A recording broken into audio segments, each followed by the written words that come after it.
Bonjour, chère nation québécoise. Quelle belle victoire! Regardez-moi tout ce bleu. C'est-tu pas beau ça? On peut être fier. À part bien sûr ces deux taches rouges qui gâchent un peu le portrait. Vous laissez pas impressionner par la grosseur des taches. Ce sont des villes minuscules sur des territoires immenses. C'est pas là qu'on va voir des voiles pis des kippas. Et puis enfin, une troisième minuscule tache rouge au cœur des ghettos racistes colonialistes de Montréal. Ils doivent se sentir pas mal à l'étroit. Oh, on voit une petite tache orange là. Ce sont les immigrants préférés de Québec solidaire. So. Ce sont les immigrants les plus pauvres, les musulmans. Ils sont juste à côté des immigrants les plus riches, les juifs bien sûr. Vous trouvez pas que ça commence à ressembler drôlement à Israël pis sa bande de Gaza? Ils amènent leur folklore colonialiste chez nous. C'est-tu beau la mondialisation? L'ouverture sur le monde. On va-tu avoir droit à des reconstitutions historiques du massacre traditionnel des Palestiniens par les Israéliens? Juste à côté du musée de l'Holocauste de Montréal? Non, mais ils ont-tu le sens du spectacle, hein? En tout cas, ils sont bien partis pour ça. Vous avez vu leur marche antiraciste de dimanche 7 octobre 2018? Solidarité!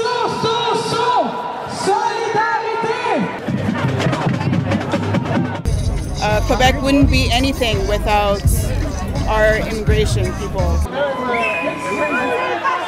du bruit, Montréal, je vous entends crier! Ben oui, un dimanche, voyons. Le samedi, c'est jour de repos pour les Juifs. Par contre, c'était une marche bien moins grosse que celle de 2017. Musulmans! Réfugiés! Réfugiés!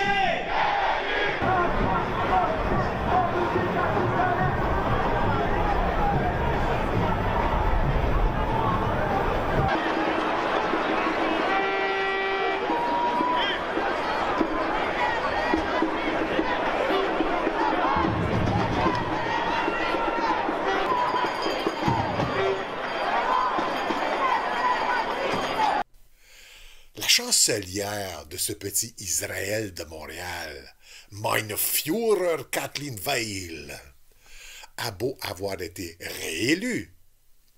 Sans le Parti libéral au pouvoir, elle n'a plus autant les moyens pour financer cette petite chemise brune de Concordia, pour des nuits de cristal contre les commerces des Québécois.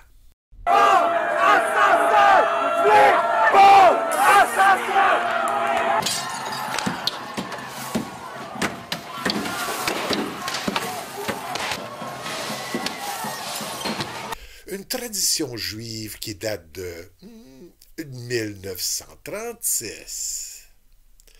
Cette marche du 7 octobre 2018 était non seulement déjà prévue en 2017, mais Mein Führer Veil voulait même en faire la fête nationale des immigrants, c'est-à-dire à tous les ans, et dont l'activité principale aurait été d'accuser les Québécois d'être des racistes. Gentiment. Bon, ça ce sont les faits. Mais les faits, ça suffit pas pour régler un problème. Interdire le port de signes religieux dans la fonction publique, ça veut dire réduire le prosélytisme, bien sûr. Mais ça ne réglera pas le problème de fond. Pour bien régler ça, il faut comprendre pourquoi ces groupes agissent ainsi. Pourquoi ces immigrants diffament-ils la nation d'accueil avec des accusations de racisme non fondées? Pourtant, la dernière élection le démontre. Ils sont perdants à faire ça. Ils sont maintenant isolés et la seule chose qu'ils réussissent, c'est de se mettre toute la nation québécoise contre eux. J'ai réfléchi longtemps à cette question, puis je pense avoir compris la source du problème. À mon avis, ces groupes ont développé une psychose collective, provoquée par leurs positions politiques religieuses distinctes, qui sont clairement impraticables dans un milieu multiculturaliste. Ils se renferment donc et s'isolent pour trouver un coupable à l'extérieur, c'est-à-dire cette nation tout autour.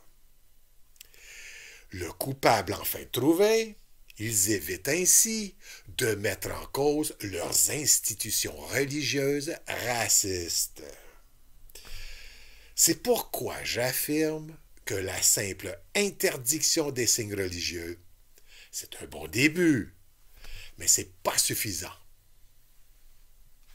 Donc, mes chers Québécois, je vais maintenant vous démontrer par des exemples concrets la réalité de cette psychose, produite par la dictature des institutions politico-religieuses au sein de cette dictature multiculturaliste canadienne.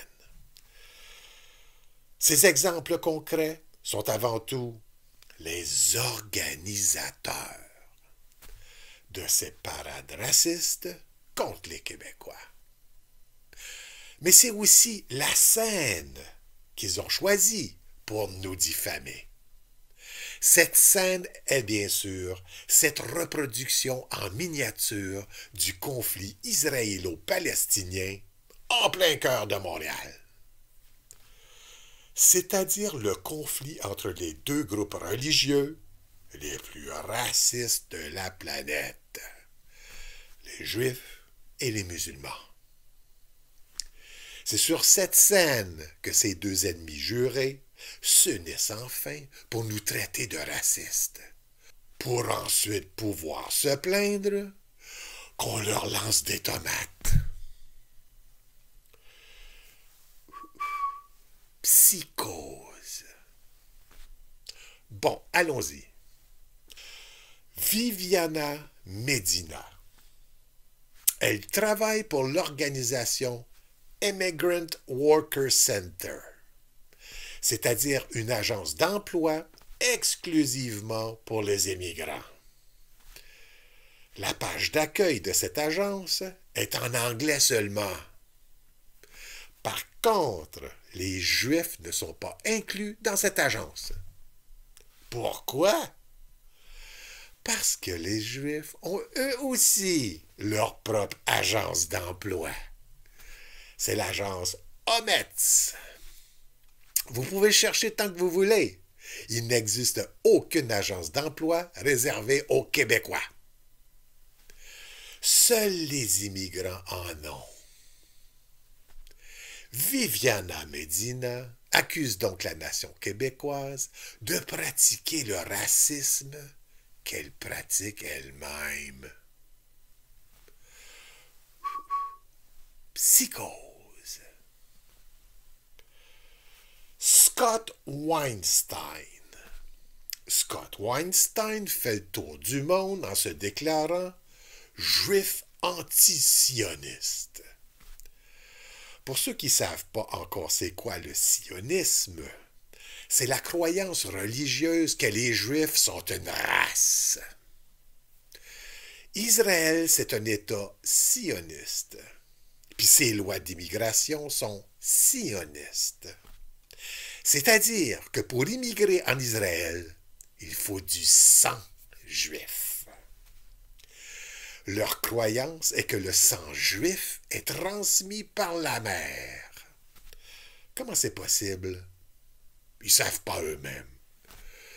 Donc, ça donne qu'on trouve des juifs qui se disent athées. Ils ne sont pas religieux, mais ont du sang juif par la mer. Pour pas paraître trop raciste, l'État d'Israël a traficoté une méthode qui permet d'immigrer en Israël sans posséder du sang juif. Voici comment ça marche. L'immigrant, qui n'a donc pas encore de droit de travail, doit trouver un citoyen israélien qui acceptera de l'héberger et le nourrir, ainsi que payer ses soins de santé, pendant 12 ans consécutifs. Une fois cette période terminée, l'immigrant a le droit de faire une première demande de citoyenneté qui sera évaluée pendant un certain temps, puis acceptée ou rejetée. Comme vous voyez, le pays des Juifs est très inclusif. Et si la CAQ prenait Israël comme modèle d'immigration, les Juifs ne peuvent quand même pas se plaindre des lois qu'ils pratiquent eux-mêmes chez eux. Est-ce que les Juifs nous traiteront encore de racistes? Scott Weinstein est une exception. 99% des Juifs sont sionistes. Les institutions juives, partout en Occident, supportent à 100% ces lois racistes d'immigration israélienne. Alors pourquoi ce juif anti-sioniste participe à une marche qui condamne la CAQ de vouloir interdire le port de symboles d'institutions sionistes? La kippa à l'Assemblée nationale est un symbole des règles racistes de l'État d'Israël. Et le voile islamiste est un symbole de cette division raciste entre Palestiniens et Israéliens. Ce sont plutôt ces institutions religieuses racistes israélites que Scott Weinstein devrait combattre au Québec, en supportant la laïcité proposée par la CAQ. Mais non, il fait le contraire. Scott Weinstein est anti-sioniste en dehors du Québec, mais se transforme en sioniste lorsqu'il est au Québec. Psychose. Javiera Araya Moreno. Là, on a un cas de psychose avancée. Elle est la porte-parole de Solidarité sans frontières. So. Quelle est la philosophie de ce groupe? Syndicaliste, bien sûr. Éliminer toutes les frontières pour mettre fin au colonialisme. Ouvrir toutes les portes pour permettre des vagues d'immigration. Selon l'ONU, quelle est la troisième méthode de colonialisme? On a vu ça dans ma vidéo sur Justin Trudeau. Le colonialisme de fait, par vague d'immigration. Aria Moreno veut combattre le colonialisme par du colonialisme. Et que dire de sa prétention de vouloir éliminer les frontières lorsque les Mohawks étaient en tête de file de sa marche? C'est quoi les règles d'immigration chez les Mohawks au Québec?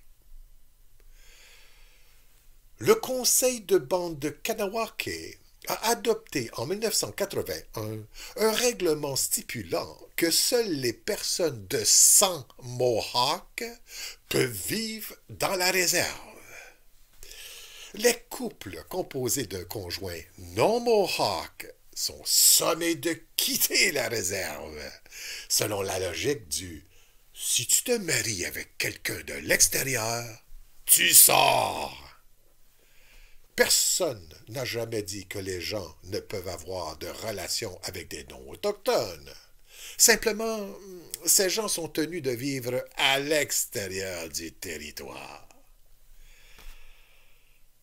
Javiera Araya Moreno n'a jamais manifesté contre ces règles racistes chez les Mohawks.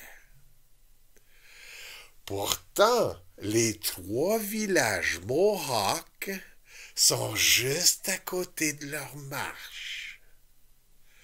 Elle défend donc le racisme Mohawk et le racisme israélien pour permettre le colonialisme islamiste au Québec par des vagues d'immigration.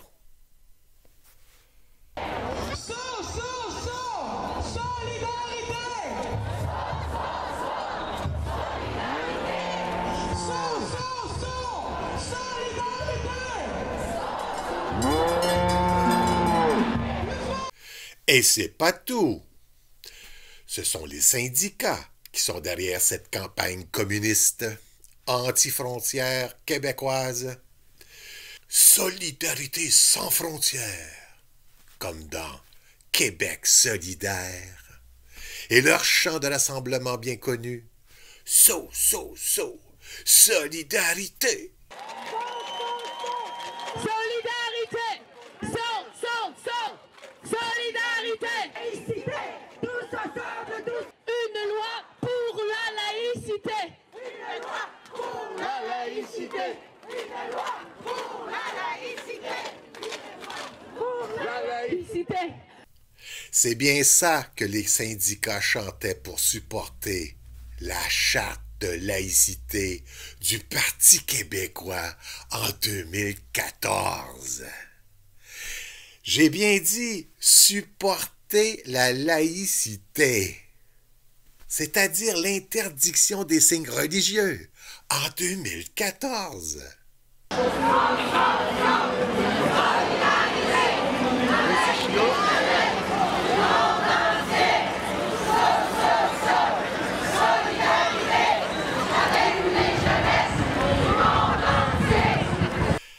Eh bien, c'est le même chant qu'on entend en 2018, dans cette marche, contre la laïcité de la CAQ. Comment ça? Est-ce à cause de l'épidémie de psychose? Pourquoi ils supportent la laïcité du PQ, mais pas celle de la CAQ? La raison, mes amis, est que la charte du PQ contenait des clauses dérogatoires pour les institutions juives et les institutions anglicanes. Une charte discriminatoire, une charte raciste, tandis que la charte de la CAQ ne fait aucune discrimination. Voilà le sens réel de la solidarité de cette gauche pseudo-communiste qui est en fait une gauche raciste extrémiste qui supporte des institutions religieuses racistes, suprémacistes, fascistes. Ne vous étonnez donc pas que ces radicalistes portent des masques. Ce sont eux qui menaient cette marche devant le bétail islamiste qui suivait derrière. Le bétail des vaches à lait pour les cotisations syndicales et le bon plaisir du patronat capitaliste mondialiste. Regardez le symbole qu'ils affichaient en tête du troupeau. L'État sioniste, raciste, fasciste d'Israël. Cette Javiera Araya ne serait donc qu'une hypocrite? C'est possible, mais j'en doute. Il suffit de lire ses commentaires et ses articles pour se rendre compte de sa profonde stupidité. On comprend alors qu'un esprit aussi pauvre ne peut qu'être avalé par cette psychose. 5, 4, 3, 2, 1. Ils sont partis.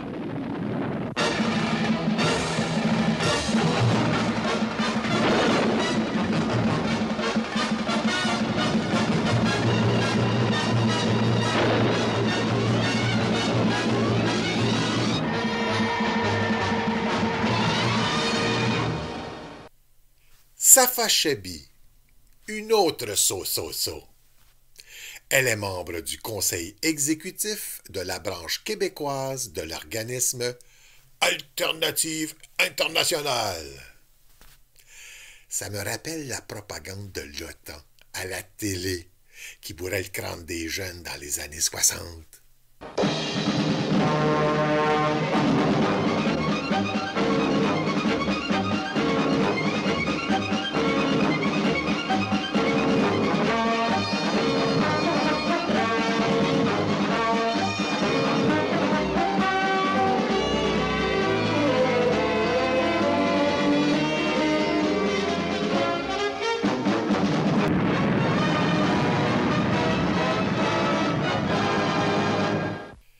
Alternative Internationale, dont le slogan est « La solidarité en action ».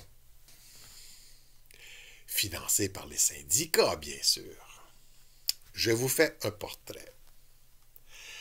Alternative Internationale était depuis sa fondation, au début des années 2000, subventionnée par le gouvernement fédéral libéral de Paul Martin et se présentait comme l'organisme de surveillance de l'industrie minière canadienne dans le monde.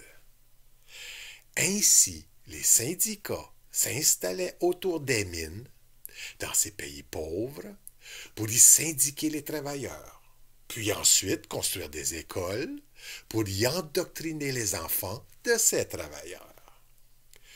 Au bienfait d'une vie de pauvreté, sans frontières, pendant qu'on vide leurs terres de leur richesse. Beaucoup de Québécois ne savent pas encore que 80% de l'industrie minière dans le monde est installée au Canada. Pourquoi le Canada? Car c'est l'endroit le plus généreux en termes de taxes et impôts. Le Canada est le paradis fiscal de l'industrie minière mondiale. Mais pourquoi les syndicats collaborent au lieu de dénoncer cette situation? C'est parce que les cotisations syndicales des travailleurs canadiens sont investies dans ces minières. Eh oui, les syndicats sont en affaires avec les capitalistes colonialistes. Et qu'est-ce qu'en pense Safa Chebbi? Voici comment on la présente sur Alternative. Elle s'implique depuis plusieurs années dans des causes visant la justice sociale, avec un intérêt particulier pour la lutte antiraciste, dans une perspective décoloniale. Elle est aussi membre cofondatrice de la table de concertation contre le racisme systémique. Perspective décoloniale. Wow! En 2006, lorsque le Parti conservateur de Stephen Harper prend le pouvoir, il coupe les subventions fédérales. Et avec l'accord de l'industrie minière, il remplace ses surveillants syndicales par des institutions religieuses. Ce sont maintenant des églises protestantes évangélistes, sioniste qui endoctrine les enfants des travailleurs. Pour les islamistes en Afrique, cette pilule ne passe pas. Les syndicats athées leur étaient plus supportables. C'est l'État islamiste qui envoie donc des terroristes sur place. 6 Québécois enrôlés par ces églises à Thetford Mines sont parmi les victimes de l'attentat au Burkina Faso en 2016. C'est la minière canadienne Barrick Gold qui pillait l'or à Ouagadougou. Des églises sionistes américaines qui utilisaient les services de Québécois Média pour faire leur prosélytisme à TVA le dimanche matin. Alors, le plus fort, c'est qui? C'est qui le plus fort? Mais c'est clair, j'espère. Mais quand quelqu'un est bien, il fait du bien. Alors, s'il y a des individus dans votre entourage qui sont pas bien, puis ils souffrent, puis leur comportement, c'est désagréable, aime-les plus parce qu'ils ont besoin. Ils ont besoin. Ils ont besoin parce qu'ils ne sont pas dans les couleurs de la pardon, ne sont pas dans les couleurs de l'énergie de l'amour, sont dans la souffrance. Où est-ce que tu veux être à part d'ici avec nous dans cette célébration? Il n'y a pas une autre place au monde entier qui est meilleure d'être ici maintenant. Continuez à être votre meilleur ami. Continuez à t'aimer et aimer. Le verbe « aime ». Tu sais, être, le verbe « avoir », c'est « avoir ». Mais le verbe « être », c'est « être ».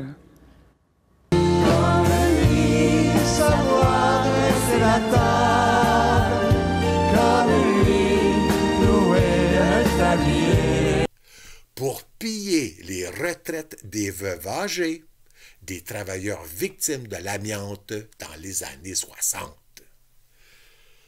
La moitié de cet argent québécois était envoyé en Ukraine pour financer les fascistes néo-nazis de l'actuelle ministre canadienne des Relations internationales, Chrystia Freeland, dont la famille a fait fortune pendant la Deuxième Guerre mondiale grâce à l'acquisition à bas prix des entreprises des Juifs confisquées par les nazis. Les Juifs canadiens s'entendent très bien avec elle aujourd'hui. Sans doute sont-ils trop occupés avec le racisme québécois.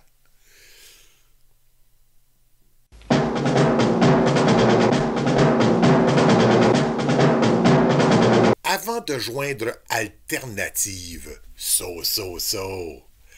Safia Chebbi, comme beaucoup d'autres jeunes, a subi l'endoctrinement de l'Institut du Nouveau Monde. Son premier directeur est Michel Venn, du journal de gauche Le Devoir, depuis longtemps financé par les syndicats. Michel Venn est actuellement accusé d'agression sexuelle par une autre de ses élèves de son Institut du Nouveau Monde. Il s'agit de Léa Clermont-Dion, qui n'avait que 16 ans à l'époque.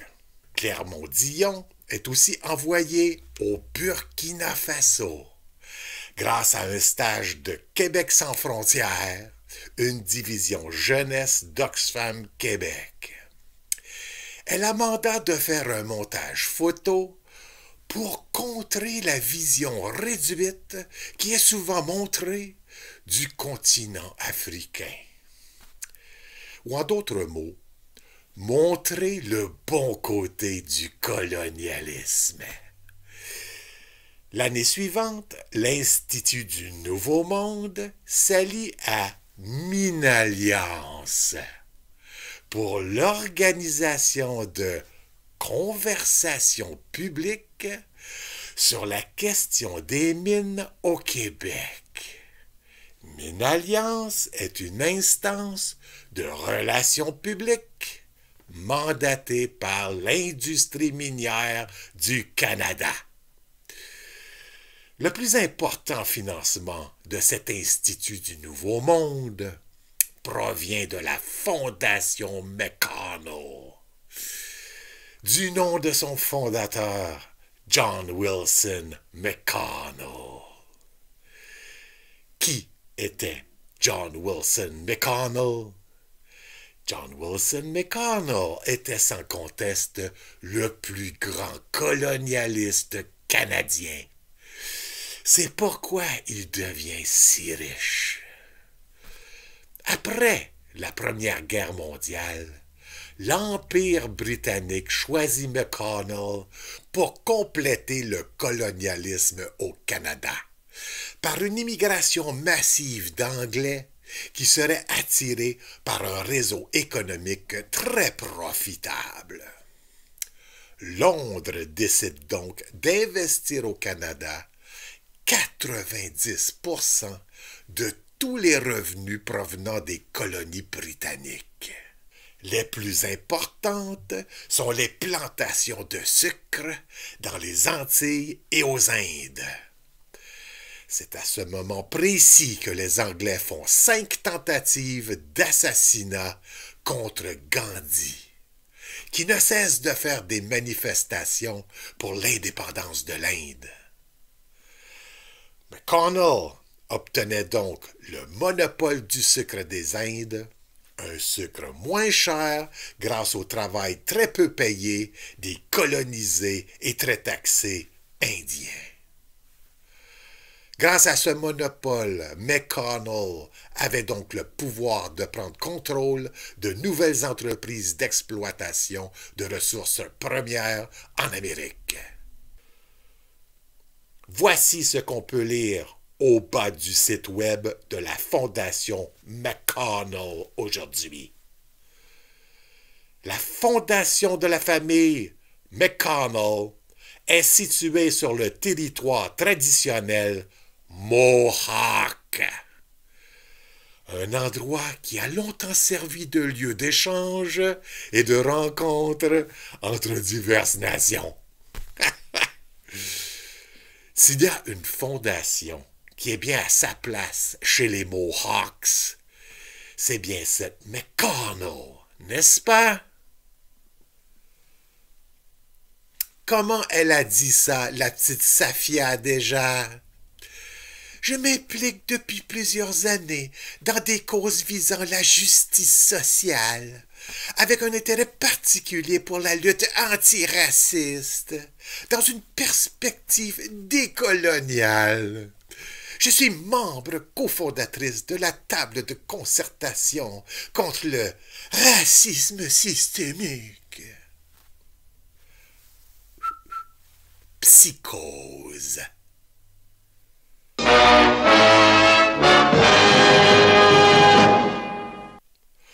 Bon, voilà pour les organisateurs.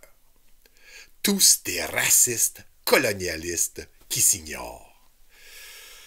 Maintenant, terminons cette vidéo par une petite parade des contributions de quelques acteurs extérieurs atteints de la même psychose. Le maire de Pierrefonds-Roxborough, Jim Bass, s'oppose au projet de la CAQ d'interdire le port des signes religieux dans la fonction publique. La CAQ instrumentalise la laïcité comme un cheval de Troie pour la mise en œuvre de politiques d'exclusion et de division. Aucun Québécois ne devrait avoir à choisir entre sa carrière et sa foi. Bon, ce Jim Bass n'est pas le seul à être contre le projet de la CAQ. Alors pourquoi lui, plutôt qu'un autre gars George? Eh bien parce que ce maire de Pierrefonds-Roxborough demande toujours à un de ses conseillers de lire une prière pour inaugurer chaque séance du conseil. Les élus implorent Dieu de les aider à assurer la bonne administration de notre arrondissement. nous dit le maire. Autrement dit, c'est exactement la même prière que récitait le maire de Saguenay, Jean Tremblay. Les organisations juives et anglicanes qui ont financé et coordonné la campagne contre la prière au Saguenay sont à 2 pas du maire de Pierrefonds Roxborough. Ils n'ont jamais embêté cette communauté immigrante, majoritairement anglophone, pour leur prière à la mairie. C'est celle des Québécois au Saguenay-Lac-Saint-Jean que les Juifs et Anglicans de Montréal ne supportaient pas d'entendre. Comment il a dit ça, Jim Bass? La CAQ instrumentalise la laïcité comme un cheval de Troie pour la mise en œuvre de politiques d'exclusion et de division. Qui exclut et divise ici? Psychose. Madame Le Pen, récemment, dans une interview, vous avez décrit la plus grande menace des Juifs de France comme étant le fondamentalisme islamiste dont vous parliez tout à l'heure. Alors je vais prendre mon cas particulier, hein. Je suis de confession juive et j'ai jamais été attaqué par aucun musulman. Par contre, des membres de la Ligue de défense juive m'ont attaqué plusieurs fois. Vendredi a été jugé 2 membres pour avoir jeté une bombe artisanale sur ma voiture. Ils ont pris 10 mois ferme et 6 mois ferme. Mes confrères n'en ont pas fait état, bizarrement. Quelle est la position du Front National sur cette milice qui, au même titre que, par exemple, les Algériens qui viennent avec des drapeaux algériens, eux, ils viennent avec les drapeaux d'une nation étrangère et les exhibent, recrutent et encouragent le départ en Israël. Quelle est la position du Front National sur cette milice? Vous êtes de quel média déjà? Je suis correspondant pour l'agence de presse Repli et pour un média en France qui s'appelle Agence Info Libre. Agence Info Libre, bien sûr. Oui, j'ai dit une chose qui me paraît très claire, c'est que s'il existe un antisémitisme en France aujourd'hui, il est incontestablement le fait d'intégristes fondamentalistes musulmans, c'est vrai? D'abord, moi, je voudrais dire que s'il existe une Ligue de défense juive, c'est qu'il y a un grand nombre de juifs qui se sentent en insécurité. Et ils ont le sentiment que monte un nouvel antisémitisme en France. Marine Le Pen. Voici ce qu'elle a déclaré suite à la victoire éclatante de la CAQ. Contrairement à ce que disaient les libéraux immigrationnistes EBA, les Québécois ont voté pour moins d'immigration. Un commentaire qui semble bien inoffensif pour ceux qui ne suivent pas la politique en France. Mais ceux qui la suivent savent très bien que le parti de Marine Le Pen est entièrement au service des institutions de l'État raciste fasciste d'Israël. Heureusement que l'équipe de la CAQ la suive de près et n'ont pas tombé dans le piège de s'associer à sa déclaration. Un porte-parole de la CAQ a vite répondu ceci. Le gouvernement élu de la CAQ rejette du revers de la main toute association avec Mme Le Pen, sa formation politique et sa vision de l'immigration. À la CAQ, je dis bravo. Cette réplique de la CAQ n'est ni émotive ni tirée sur le volet. C'est bien réfléchi et très pertinent. L'accent est mis sur la vision de l'immigration de Marine Le Pen. C'est quoi sa vision sur l'immigration? Voici la déclaration publique de Marine Le Pen après que l'État fasciste d'Israël ait massacré 60 femmes et enfants qui participaient à une marche pacifique et non armée. Une marche exactement comme celle du 7 octobre à Montréal. 60 femmes et enfants, exécutés par des soldats israéliens, comme s'ils étaient à une partie de chasse. Écoutez Marine Le Pen. Israël a envoyé un message clair sur l'inviolabilité de sa frontière. On peut le juger excessivement, inutilement brutal, mais c'est un message clair. Je déplore la méthode des Palestiniens qui consiste à emmener dans les manifestations des femmes et des enfants, où on sait qu'il y aura des violences. La position du président Macron, qui a condamné les violences des forces armées israéliennes contre les manifestants, était étrangement unilatérale et méritait d'être plus équilibrée. C'est une sadique. Cet acte d'Israël est rien de moins qu'un crime contre l'humanité. Marine Le Pen cherchait donc à associer la nation québécoise à ces fascistes criminels israéliens. Bravo à la CAQ de ne pas avoir tombé dans ce piège. Et enfin, pour finir sur une note un peu plus légère, Lionel Pérez, fonctionnaire au Petit Israël de Montréal, et qui a remplacé le juif Applebaum, envoyé en prison pour corruption. Tous les jours au travail, Lionel porte la kippa. Voici son argument contre l'interdiction des signes religieux dans la fonction publique. Écoutez bien.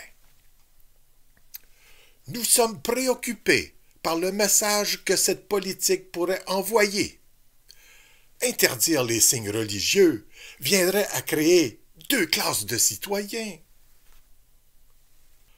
Vous avez bien entendu. Lorsque Lionel Pérez ne voit personne porter des signes, il voit deux classes de citoyens. S'il en voit une partie qui porte un signe et une autre qui n'en porte pas, il voit aucune différence. Psychose, lui aussi. Leurs arguments sont pourris. En fait, le signe religieux qui fait le plus de problèmes dans la fonction publique québécoise, c'est la kippa. Pourquoi? Parce que tous les autres signes religieux font référence à des institutions religieuses qui acceptent comme membres tous ceux qui en font la demande. Leurs portes sont ouvertes à tous. Seules les institutions juives refusent les demandes presque à 100%. Elles n'acceptent que sur une base raciste et ne font exception que si la personne apporte des avantages politiques ou financiers. Il est donc inconcevable que des fonctionnaires portent des symboles d'une organisation politico-religieuse qui interdit à presque la totalité des citoyens québécois d'en faire partie. Ce cas particulier n'est même pas une question de laïcité. C'est la démocratie qui est bafouée. C'est une insulte à nos institutions démocratiques et une agression contre la société québécoise tout entière. Ce mépris contre la nation québécoise doit cesser sur le champ, car autrement, si même un gouvernement majoritaire ne peut le faire, ce sera alors le signal à la nation québécoise de se passer de démocratie pour remettre de l'ordre chez elle. Sur ce, fêtons cette belle victoire. Et à la prochaine, mes amis.